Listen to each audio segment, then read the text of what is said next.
Good afternoon, good evening if you are elsewhere in the world, good morning if you are the other way around in the world. Welcome to You Should Write a Book, the Now Write Your Book Summit. My name is Steve Asante, and this session I want to introduce you to Marshall Goldsmith. Of course, he needs no introduction, but he is an amazing writer and has written 35, 36, 37 books. Stunning number of books.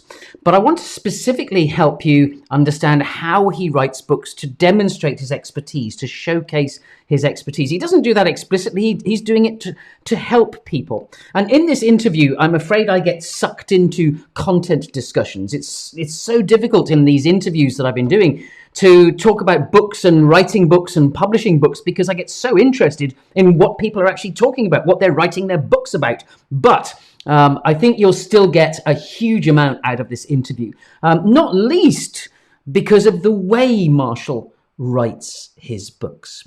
So in the other sessions that are here this afternoon, I'm going to be sharing with you some insights from Karen Dillon, the former editor of Harvard Business Review. If you're watching these on the replay, by the way, then you should bookmark that interview and go and watch that immediately after this. Karen helps you to understand how to engage and inspire your readers through your book. She is one of the best-selling authors in the world. Her article has, one of her articles has been the single most downloaded article on Harvard Business Review ever in 75, 80 years of publishing. And she also, I think, will help you to understand how to construct a book as opposed to a series of articles. So that's a really powerful session coming up right after this. Again, if you're watching on the replay, you can go and see that right now after this one. And then we close the summit with an interview with Steve P Asante, the founder of Berrett-Kohler Publishers. And he is the most amazing editor. If you remember, LYNDA GRATTON in the earlier part of the summit said that Steve P Asante was the best editor that she had ever had. So well worth paying attention to him, not least because he's founder of this amazing publishing house, Berrett-Kohler, in San Francisco. So let me just briefly show you the three books that I particularly want to talk about with Marshall. What Got You Here Won't Get You There. I love that title. I mean, I'm a sucker for titles, as you know. That is a killer title. What got you here? You're successful. Won't get you there. You're going to have to do some more if you want to be even more successful. How successful people become even more successful. Then Mojo. Mojo, a powerful book, how to get it, how to keep it, how to get it back if you lose it. And then also Triggers, sparking positive change and making change last. So a huge variety of things that he's written, and that's not including the academic research books he's written. Those are principally what we'll be talking about here. How I bumped into Marshall is quite an interesting story. I was teaching at the Indian School of Business. I could hear this voice because the lecture theatres are sort of back to back. And when you're standing at the board and the other professor is standing at the board on the other side, you can sort of hear the voice. I recognize that voice. Who is it? And I went round at the coffee break and said, look, hello, how are you? Oh, my goodness, it's Marshall Goldsmith. So we got to striking up a conversation. We were speaking in the evenings over dinner. I learned a lot about his work and his upcoming work.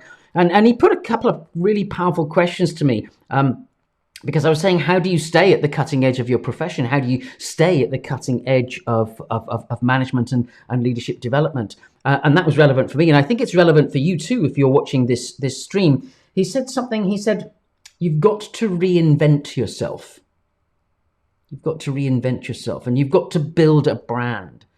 And through books, I guess that's a fantastic way to help you reinvent yourself, to help you build a brand. Let me introduce you to Marshall Goldsmith. Great to finally meet you. Nice to meet you. Actually, quite astonishing to find you in the lecture room just behind mine, completely, but I didn't know you were here. So one of the things you said just a moment ago was about teaching in India, and it just makes me think, what's different about India from the other cultures and the other countries that you work in? I work all around the world, and India is my favorite place to teach. The reason I like to teach here is that people like education and they like teachers. Guru just means teacher in Hindi. So here I'm more called guru. My books are very popular here. And the thing is, if you look at Hindu philosophy, they have a parent, God, teacher. The teacher is a very, very important figure. So with here, I find that teacher is treated with a lot of respect. People listen and people try to learn. And nothing is more important than a teacher to a teacher than a student who wants to learn. And you've been here on this executive coaching program, and if I remember rightly, you have one book on the practice of coaching, or Yes. you've edited a ton of these things. Mm-hmm. So I guess that's a natural extension, teacher coaching. What's different about coaching coaches from coaching managers? Well, it's quite different because this is partly about how to do it yourself. It's also about teaching others to help them get better. Yes. So it's teaching teachers as opposed to being a teacher. So it's very, very different in that regard. And so this 2-day program is about teaching people to be coaches. I only do one 2-day program a year. Normally, I either spend a lot of time with one person, which is coaching, or I spend a small amount of time with a large number of people, which is a keynote speech. Yes. So a lot of my life is either small amount of time with a large group or a large amount of time with one person. This is quite a bit of time, 2 days, with a reasonably small group. So I enjoy it. And it's pretty intensive too, because you've got to take people through that whole journey. You're almost, and I think I said this yesterday, you're the person with the checklist or the checkboard behind the person with the checkboard. It's quite a different level of intensity about it. Your head must be pretty full. Yeah, it is. And the interesting thing is, I really teach people a process. I can't teach somebody to be an expert on a topic in 2 days, but I can teach them to facilitate a process in 2 days. And my coaching is basically process facilitation. So a lot of what I teach is how to facilitate a coaching process. Yes. Thousands of people around the world have been trained in my coaching process. Yes. And I guess, let's talk a bit about books, because you've written a dozen, 15, 12, I can't remember how many books you've 35. Well, let's not even go there. You make me feel sad. The one that I think, if I'm right, that really put you on the map here was this one. The what got you here won't get you there. How did that kind of come about? I'm really intrigued by this title. Well, to start with, that is by far my most popular book. So that book has sold about 1 million copies. The other 34 have sold about 1 million copies. So it's, that book has sold as much as the other 34 combined. The history of that book is quite interesting. Peter Drucker, I was on the board of the Peter Drucker Foundation for 10 years, had the privilege of spending 50 days with Peter Drucker. Peter Drucker said we spend a lot of time teaching leaders what to do. We don't spend enough time teaching leaders what to stop. He said half the leaders I meet, they don't need to learn what to do, they need to learn what to stop. That one comment led to the book, What Got You Here Won't Get You There. Then the genesis of the book is the New Yorker magazine wrote the story of my life. And what happened is a man named Mark Ryder read it, and he called me. And he said, I've read everything you've ever written. The New Yorker magazine story about you is better than anything you've ever written by far. I said, well, I'm hardly ashamed of this. I'm not a writer for the New Yorker magazine. I have a day job, and the fact that some woman at the New Yorker magazine can write better than me is hardly something to be ashamed of. He said, why don't we write a book that sounds like that New Yorker magazine profile? I said, well, if we can do it, let's try it. So this book is by far better written than my other books. Why? I didn't write it. I talk, he writes, I talk, he writes, I edit. So I think the key to writing a New York Times bestselling book is find someone who can write and have them write the book for you. So that's kind of the key. And my other book, Mojo, which is also a New York Times bestseller, he also did that book with me. And my new book, Triggers, he's doing with me. Yeah. So he's a wonderful guy, great partner. Yes. So we have a good working relationship. So for men and women in the corporate world, and I'm also interested in entrepreneurs, people who own and run their own businesses, what's the message from what got you here won't get you there? And maybe we could look at those two communities differently, if there is a difference in your mind. Well, in the book, What Got You Here Won't Get You There, I talk about the challenges and pitfalls that come with success. Everyone I coach is a mega successful person. So I talk about not the blessings of success sometimes, but the curses of success. Why it's hard for successful people to hear the truth, why we get lost in our egos when we become successful. And I talk about classic problems of success. Then I talk about how to get better. Process of asking for input and listening and follow-up and How am I doing? And it's built on research involving tens of thousands of people from around the world. So the book not only talks about why successful people have challenges, it talks about helping them get better. My coaching people are largely large business executives. However, the concepts of the book work very well with entrepreneurial leaders. Why? They're incredibly ego involved in what they're doing. Even more so perhaps than corporate CEOs. Yes. Sometimes it has their name on the door. Yeah. So the issues of relationships are very important, especially in a family business. And a Yes. lot of entrepreneurial businesses are indeed family businesses. So the book works very well in an entrepreneurial or a family business kind of setting. Yeah, and I guess, you know, if you could pick one of the dozens of amazing ideas, you know, a quick 2 cents practical piece of advice. Okay, what got you here won't get you there. It's almost a mindset message. It's all buried there in the title.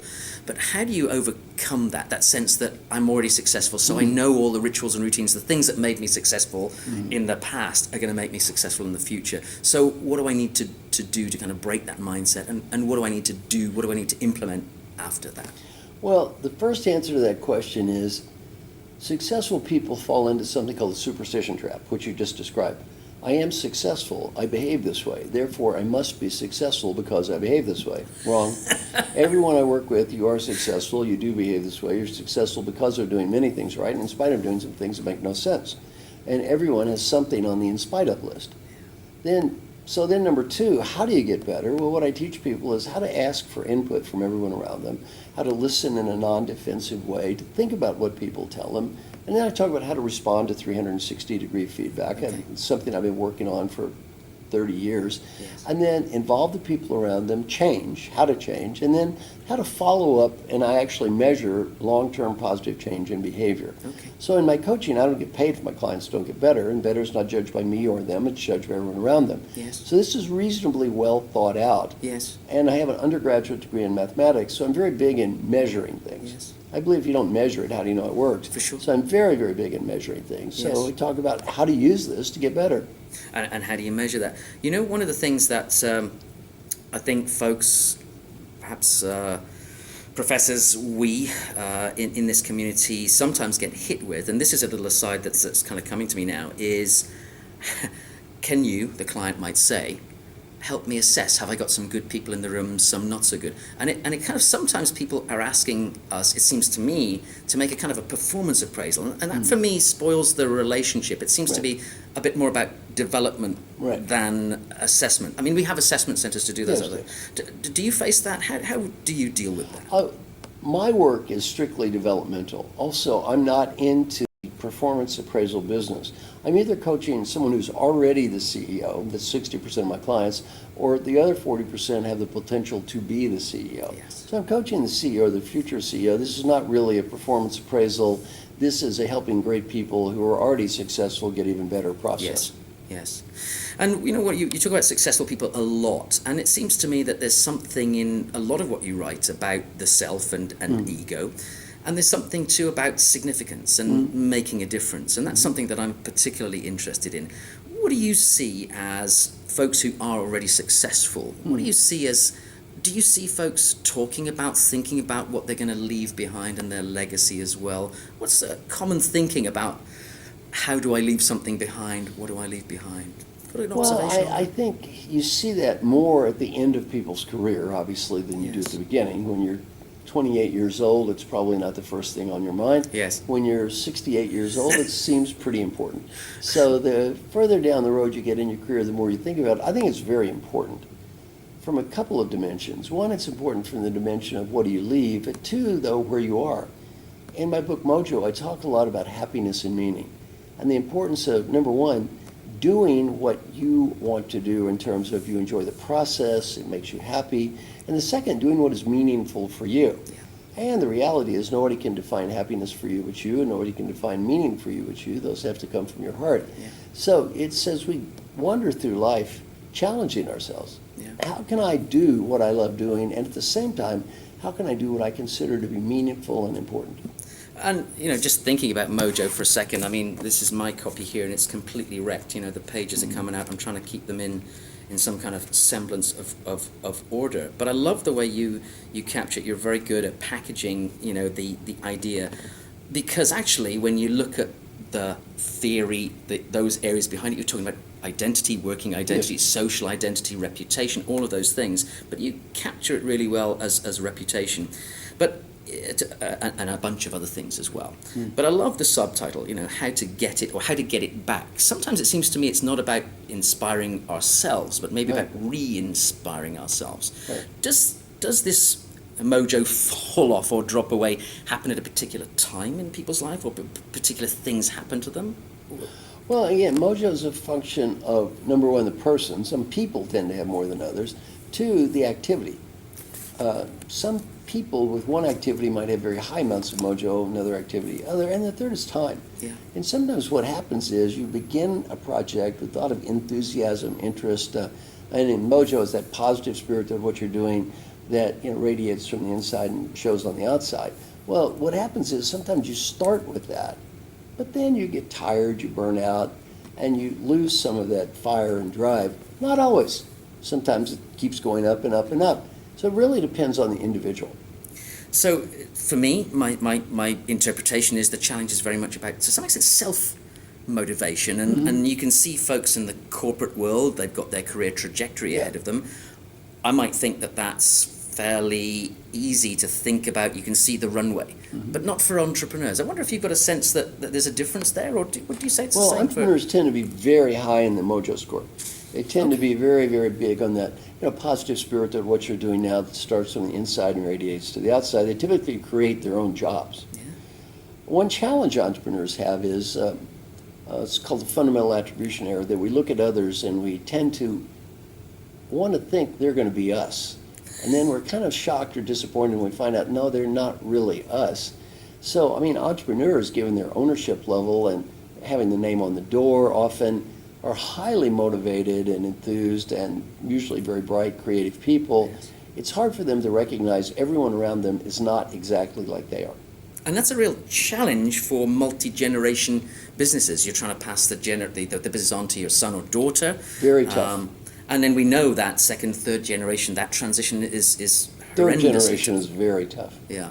So, do you have advice? How do you deal with those successful 68-year-old CEOs who've got young sons, daughters coming in 20, 30-something, and they don't kind of fit dad's or mum's idea of what the future is? They're not me. Well, how would you Well, talk to them? again, part of it is I wouldn't feel a need to have to put the kid in the position. Yeah. There's nothing wrong with starting a business and selling it. And in some cases, the third generation just doesn't want to run the business anymore. And that doesn't mean they're immoral, illegal, or unethical. I work a lot for Walmart.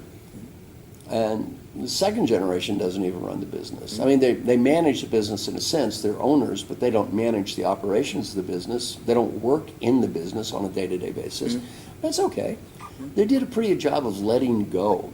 So I think it's not mandatory that the CEO be a member of the family. I think the important point is give them a chance. Let me tell you what a lot of entrepreneurs do wrong. They want their family members to be in the business. And they go home at night when the kid is little and they complain all the time about how hard they work, how tough it is. The kid is listening to this going, I don't want to do that. I don't want to be you. Yeah. Well, if you want the kid to run the business, when you come home, I love this business, I'm upbeat, it's enthusiastic, I had a great day, I'm positive, there's a much higher chance the kid is going to work in the business than this is awful, I have to work so hard, I put in 80 hours a week, I'm so tired, I'm miserable. And the kid's going, why am I going to do that, right? I don't want to be you. So a lot of entrepreneurs don't think about the message they send to their family members every day when they go home. Yeah.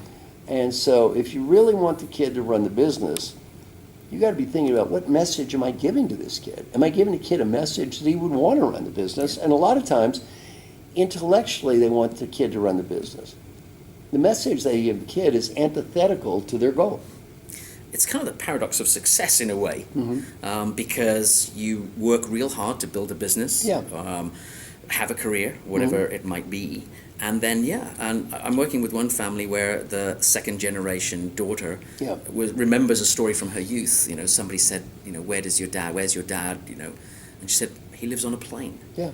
And that's exactly the point that Right. Your thinking on there. We touched yesterday on your new work, Triggers. Take me through that. I love the titles of all your recent stuff. Where did the title come from? Where's your focus of attention coming now over the next year or so? Well, the title Triggers came in collaboration with my friend Mark Ryder again, and we really need to differentiate the books. When you write a New York Times bestseller, they are very sensitive. You write 2 New York Times bestsellers, people are very sensitive. They don't want to see a replay of the last book.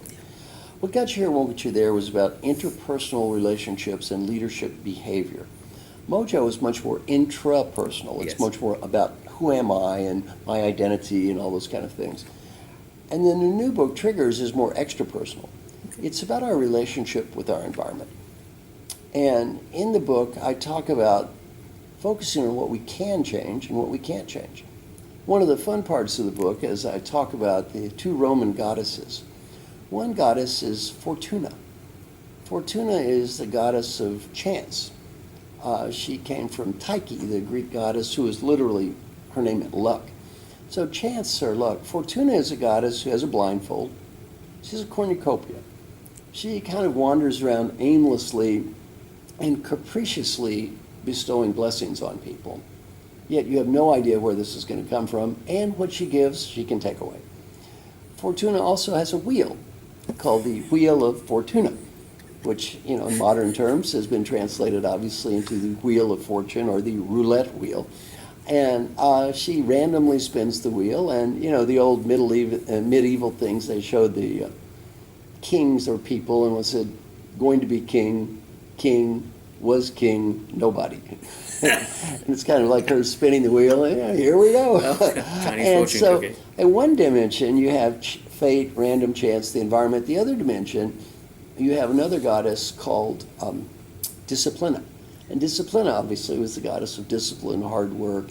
And that's kind of the bookends of the book. One school of thought is the sort of you can do it school, the secret school of if you envision it, it will happen.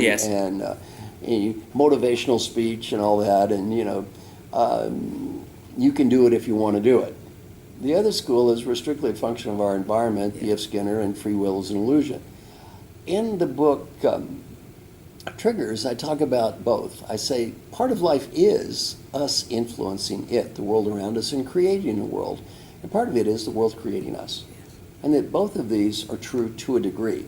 So how do we balance the external environment? How do we balance random chance? How do we balance what we cannot control, genetics, with what we can control? And how to make a realistic assessment of what we can and cannot do, and how to maximize the probabilities of becoming the person you want to become. Yes. And also in the book talk about delusions. Delusions we have, What Got You Here Won't Get You There, talks about classic challenges or problems or habits of successful people, things not to do. Triggers talks about delusions.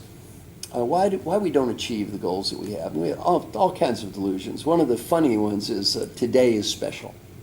Well, I'm going to go on to a diet, but it's the Super Bowl today. What's my birthday?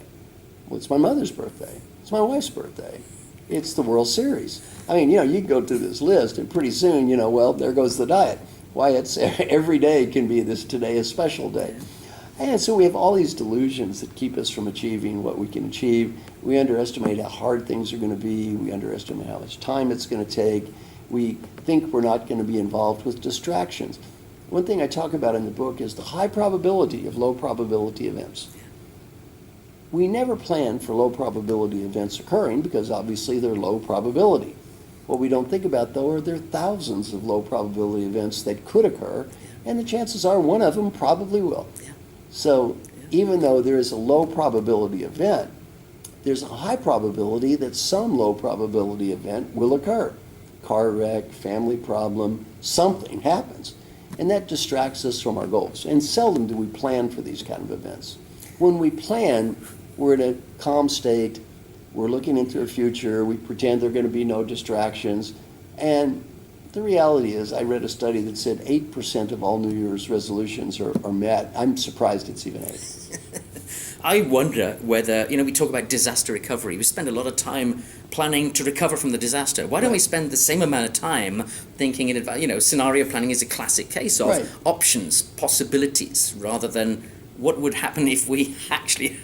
It just seems to me a much better way of thinking about it. Well, it's very interesting. Planning the future, and this book is more about your life than it is your business. I was working with one CEO a while back, and he was going to be leaving in 8 years, retiring in about 8 months.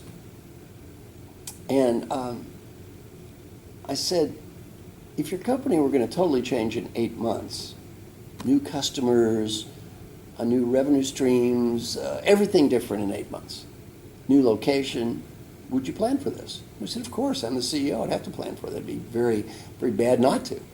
Well, I said, your whole life is going to be changing in 8 months. Have you planned for that? He said, no. Well, I said, maybe your life is kind of as important as the company. But we get so wrapped up in our business and what we're doing that we miss our lives.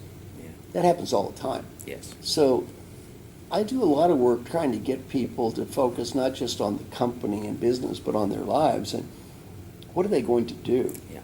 I actually have had 3 programs in my house where I talk to people my age.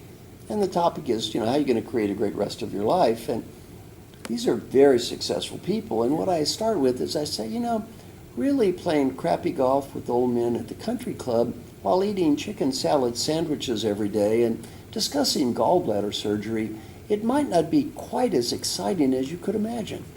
You might want to think about something else. Yeah. Well, let me hold the mirror back to you on that one. I mean, you briefly, you've an incredible body of work, lot that I and other faculty members can aspire to.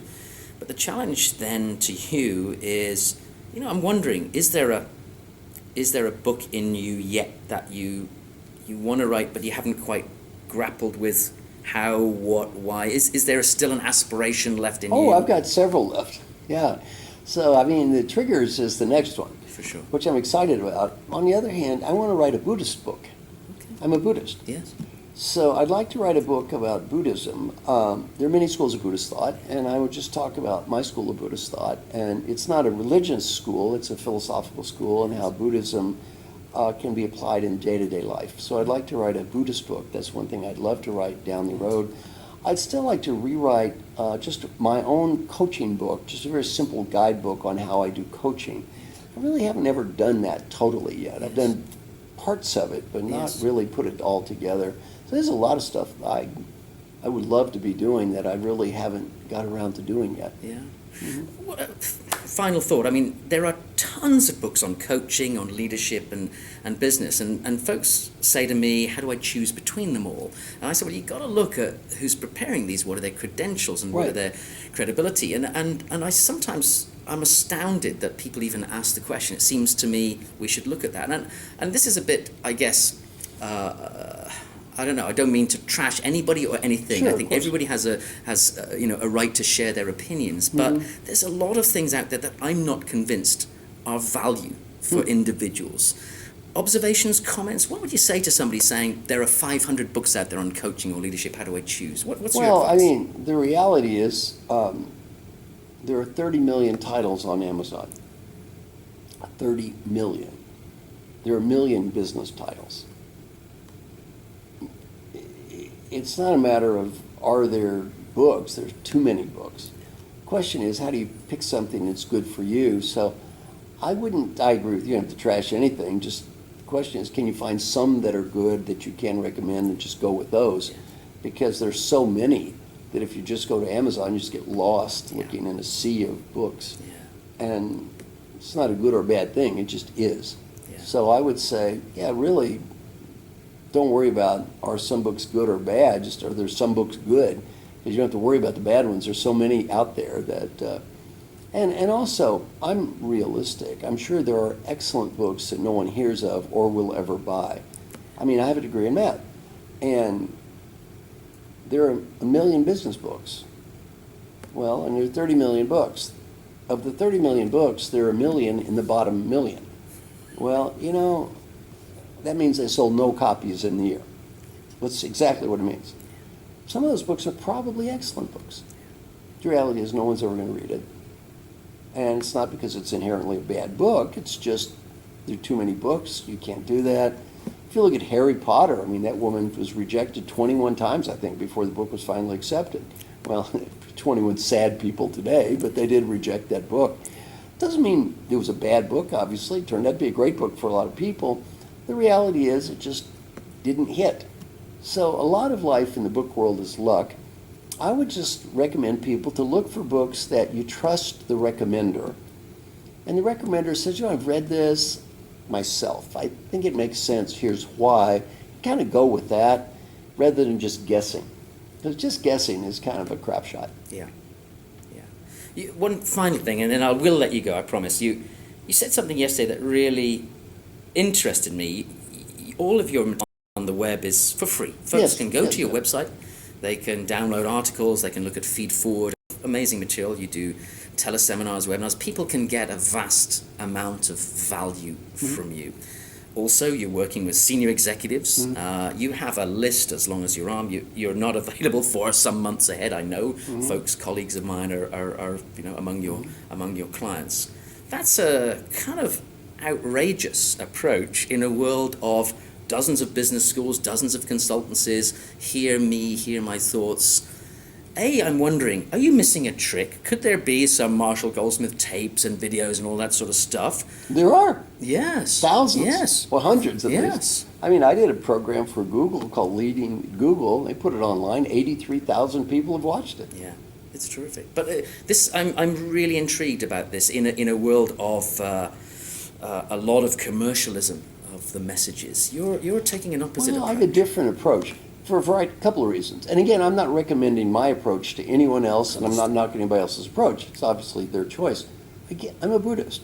My basic attitude is we're all going to be equally dead. My new research has kind of validated that. The last time I checked, we're all going to be equally dead here. Well, do a little good, right? Yeah.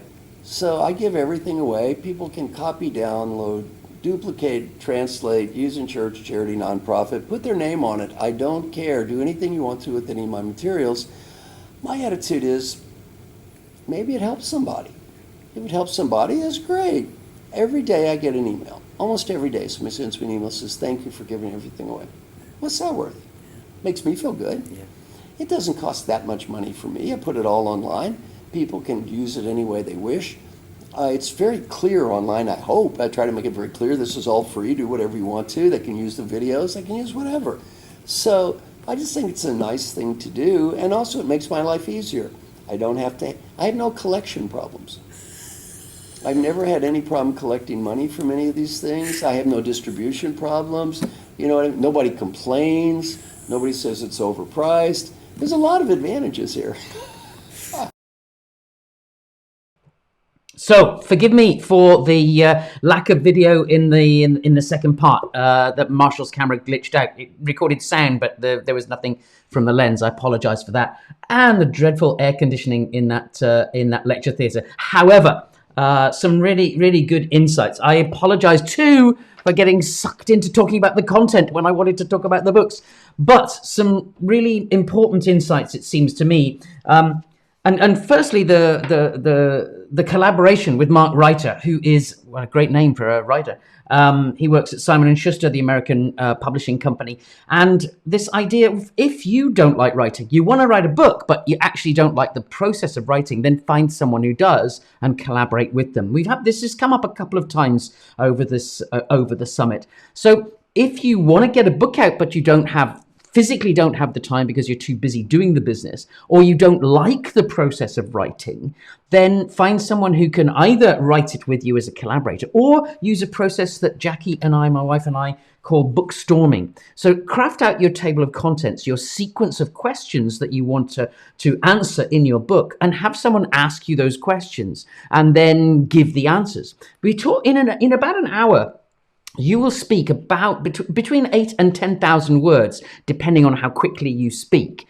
I speak quite quickly, so I will get through about 10,000 words in an hour. If you speak a little slower than I do, it could be about 8,000 words in an hour. So if somebody asks you a question and you can talk about that for 1 hour, that's 8,000 words. That's a very good size for a chapter. So think about this. If you have 8 questions that kind of guide the structure of your book, and you can have someone ask you those questions, then you can literally bookstorm your book in a weekend. So collaboration is the overall mechanism for getting the book out of you. It could be have someone write the book with you, interview you, and write, then edit. You edit, as Marshall and Mark do. Or you can use this bookstorming process. Literally have someone ask you a series of questions and you articulate the answers back. So collaboration is a very strong option for you if writing doesn't work. Then I think this important point about you've got to differentiate your books. Each of the 3 books that Marshall talks about are on different themes of personal communication. What Got You Here is interpersonal skills, the skills between 2 people. Mojo is about inside your head. It's intrapersonal. It's what goes on in here. How do you make yourself happy? And then extra personal, the triggers. What is it that's outside the relationship, outside people, that triggers you to change the way you operate? So this idea that I think that the point above that is you don't have to put all your knowledge in one book. Many people think, and I think Alok Sinha said this in an interview earlier today. Take a look at that interview, by the way. He said, I just put everything in, and it just becomes too complex. And there's a sort of a watchword and a problem for that. So we wrote Leadership Unplugged, Jacqueline and I, and we put everything we knew in it, and it is 370 pages long, and it's just too much. We put in everything about leadership communication. So a warning from us on that, and a warning from Marshall. Differentiate your books. Try and really drill down into one topic, one theme, and deliver that. You can always move on and deliver the next topic in a new book. And what I found actually is the 7 failings of really useless leaders kept me speaking on stages for about 5 years. And I was teaching that for about 5 years. And so I didn't feel the need to do a follow-up book. But Marshall, his 3 books here, What Got You Here? Let me just check the years of publication. That was initially 2008. Then Mojo came out, I don't think it was 5 years later. Mojo came out in, give me a copyright. I think it was 2009, was it really? I can't believe that. I can't believe that. I think it was nearer 2010, something like that. But let's look at triggers. This would be 2015 or so. So at least every 2 years, he's got a new book or a new idea coming out. And what about that giving all your stuff away thing? That's, live and let live. So packaging your ideas, it's important to think if you're writing your first book, you don't have to put everything you know in it. Focus on one aspect, one part of what you know, what part of what you want to write about, and deliver that brilliantly. That, I think, was a big message. Don't put all your ideas in one book. And also this idea, I think, too, I take from Marshall, that you can also write about life and living and the personal aspects of being, existing in the world, as well as business. You don't have to see yourself just as one thing or writing about one thing. That I thought was good. And the idea that he's still got work to do. He wants to write one book about Buddhism from a professional point of view, not a religious, spiritual aspect, and then his own coaching book. So if I were to look at the body of work, his earlier papers and books are academic, theoretical on one aspect of coaching or one aspect of interpersonal skills, whatever it might be. And his latter work is bigger, has more impact. He's going to be writing about Buddhism. He's writing about his coaching approach. So for me, Marshall Goldsmith is using books to showcase his thinking, showcase his skills. He's lucky enough, I guess, to have the support of Mark Reiter, who, as I say, is an agent, a publisher in a very big American publishing house, Simon & Schuster. So all the technical aspects of book production and distribution are not his. So that is all taken care of. But he still probably is not that fussed about the financial remuneration because he's giving all the material away. He's just trying to make a difference in the world. So I think those are the sort of two sides to writing books, and we keep flipping between them, don't we? If you write for a mainstream publisher, you will get the messages out, especially if you happen on a great publisher and find a great agent who can help get your message out there, but you won't make much return from the cash. You've just got to hope that in the back end, when people hire you, you'll make the revenue that way. We've got to survive.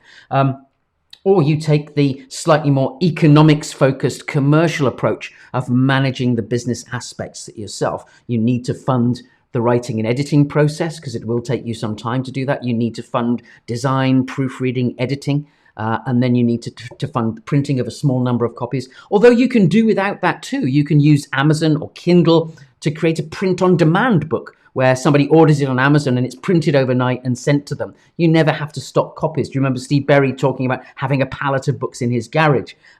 So there are lots of different ways to think about this equation, but you need to decide how much of a balance do you want to take? Do you want to concentrate on getting the message out there because you don't necessarily need an immediate financial return? Or are you much more concerned about the economics, that you need you're writing a book for initially a business purpose to support your way of living? You want to become independent, go from being a corporate executive to being an independent consultant. Marshall clearly is at the other end of that spectrum. And this point about lots of books on Amazon. So I think an overarching point I would take away just to close this conversation is Marshall's question: how can you write something good? How can you write something good? Because there are so many books out there that are taking people's time and taking people's energy.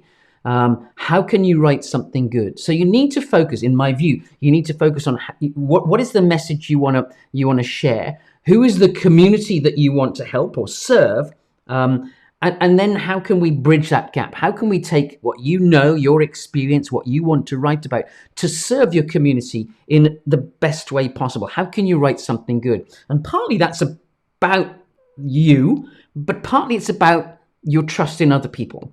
Can you find an editor, someone who will give you the feedback you need to make your book even better? If you remember, Alok Sinha, in an earlier interview, please go and see it now if you're watching the replay, but Alok Sinha talked about seeking out a rigorous editor, someone who could give him the bad news, if you like, or help him take his book to the next level. Steve Berry talked about the same. Have a critical friend. Have someone who can really, really know and understand you, but can push you, can challenge you to write a super, super book. So a different way again, and I make no apologies for flipping between the very commercial type writers and publishers like Daniel Priestley, like Rob Moore, to the academic thought leadership writers of LYNDA Gratton, Marshall Goldsmith. So you need to make a decision. Where are you on this continuum? Are you purely trying to get your message out and you don't care? Is your book an end in itself? Or is your book a means to an end? You're writing this book to launch your business, relaunch your business, reinvent your brand, create an income stream. One of the things that we do in Seven Failings and all the other books, I just use this because this actually demonstrates so many of the things that we've been talking about on this summit. In the back of the book, we have a list of recommended resources, which include our coaching, which include training programs that we offer. So how can you use your book to build your new business? How can you use your book to showcase your skills, demonstrate your expertise? I hope that's been of some use. Please share these videos with others if you find them useful. Click like on the like thing on this video, because that tells YouTube that this has been useful. If you need other resources, we have a podcast called The Authors Channel. You can go there and see more of these interviews. There are also transcripts, articles, and tools as well. We put a lot of the tools onto this website, youshouldwriteabook.co.uk. It has a complete checklist of how to write a book, going through all the 12 stages that you need to think about. And there's also a software app that'll help hold yourself accountable as you go through that process. So take a look at those. I think you'll find those really useful. In the next interview session here on the summit, you're going to have Karen Dillon. Karen Dillon is the former editor of Harvard Business Review, and she wrote an article with Clayton Christensen, who sadly passed away this year, called How Will You Measure Your Life? Actually, it builds on what Marshall's just been talking about. How will you measure your life? It became the most downloaded article on Harvard Business Review throughout its entire history. So I want to interview her in the next session, and she's also written other books as well. So here's a Harvard Business Review guide, HBR Guide to Office Politics. I'm not going to talk about that so much, but her work with Clayton Christensen, 2, 3 now, I think, bestsellers.